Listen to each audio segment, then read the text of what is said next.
So I've sat here very quietly listening to all this BS, quite frankly. And did you listen to anything McMaster said today where he said, I was in the room, that didn't happen, nothing inappropriate was shared? You're basing all these allegations off of one or maybe two sources, which CNN reports.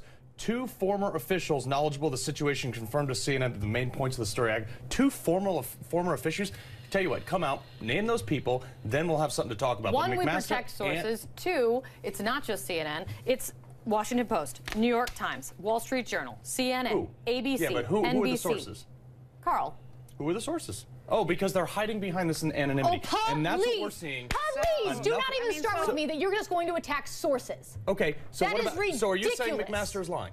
I'm not saying McMaster is lying. Well, he didn't really answer the question. He didn't answer the question. He said nothing inappropriate was shared. He said, no, that's his opinion. That would be... But that's his opinion. You cannot say, you cannot attack, do not attack the stellar reporters of CNN who have their sources and would protect their sources. Stellar reporters of CNN that I am going to attack right now and say, guess what?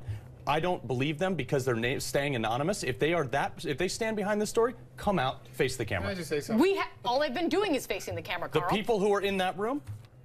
We have anonymous sources. We protect them for real reasons. So the information that is important to the public can get out. Happen? I mean, those were anonymous sources. Was that not a real story? I'm saying that there's been anytime there's been an anonymous source, but seriously, so Watergate, it was all a lie because it was anonymous sources. It was a trial. Right. Carl, you're embarrassing yourself. You're really? You're embarrassing yourself, your party, and your country. You should not be doing this. You're a better person than this. I'm ashamed for you. This is not the discussion we should be having. This is a serious moment in our country's history. The President of the United States has been accused of and has admitted to sharing highly sensitive information to the Russian government.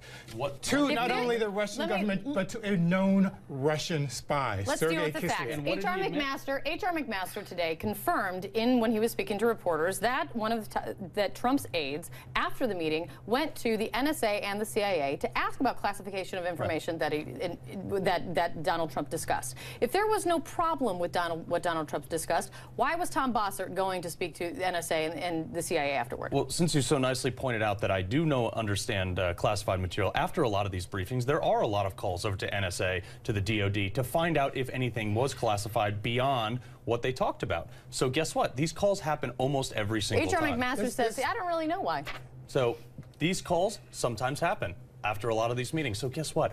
I still don't believe. I think this is a complete witch hunt. When they come out and say, how is it a witch hunt when the President of the United States comes out and says that he shared information with the Russians? This is not a question anymore. He's admitting that he shared information. It's highly sensitive information. He didn't deny the story. The President had every opportunity to deny it. He did not deny the story. I love how angry that you guys because this is ridiculous. This man is unhinged. He should not be President of the United States if he's behaving this way. You were wrong. Well, guess what? 3 million more people voted for Hillary Clinton. Don't get into that yet. Don't get into that. 98% geographically voted for Trump. It doesn't matter. No. What does matter is that we have a president who right now has acknowledged that he shared information with the Russian government after he, just the day before, fired the FBI director who was investigating him for... the FBI was investigating him, not the director. Who was investigating him for connections to Russia. Let me bring it over here. Over and over again as we played, Donald Trump and the campaign hit Hillary Clinton, I mean, how many times over being disqualified because she mishandled information,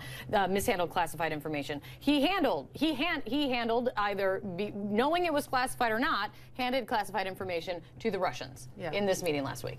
Is that a double standard? Sure, but look, we shouldn't be surprised by that. By the way, on H.R. McMaster, I feel much better if he'd come out and said, oh, by the way, we did, at no point in this conversation did we disclose the location of that source within ISIS who's giving us the information. Yeah. Yeah, I mean, but he said that they disclosed, I mean, in a roundabout way, he said that they disclosed the Another city network that is saying which nation's spy agency has done that work. The only bright side of all this is that assuming right now ISIS is checking all of their middle management for a mole in there. And hopefully they're torturing the heck out of these guys. That's the only good news that's going to come out of this. I don't understand why the President of the United States would even bring up this topic other than to say, be worried about laptops on airplanes. That's all he had to say. Give me a final thought on this. Well, I just think one thing that's important is that what the Trump defenders are doing and what you're doing right now is really playing to something that I don't even believe that you believe. I don't believe that you believe that these reporters are making this up. I do. I don't believe that. Because if you've... So you're calling me a liar. Well, then you don't know anything about journalism. I mean, it's because the fact... I'm not a journalist. Well, I know, but you're somebody who's worked in the Washington world who should at least have some passing understanding that these anonymous sources don't just fall out of trees. It's not like, oh, someone just walked up to me on the street and told me something. These are journalists who have been covering this beat for decades. So when you have people in the room that are denying it... Let me just finish.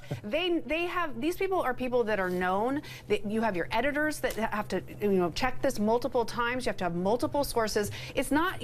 What Trump supporters are doing is they're trying to make regular people who don't understand how this works think that just some random person called up a journalist and told them something. That's not how it happens. These people's integrity are on the line, and they check out all of these stories. And you know who seems to understand that? Republicans on Capitol Hill. Because the Republican reaction to this is basically, if the folks that many folks that I've talked to and people on Capitol Hill have talked to is, can you ask me anything else? Where do Republicans stand on this with their Republican president? What are they going to do about it now? Because all eyes are now on Capitol Hill. That's next.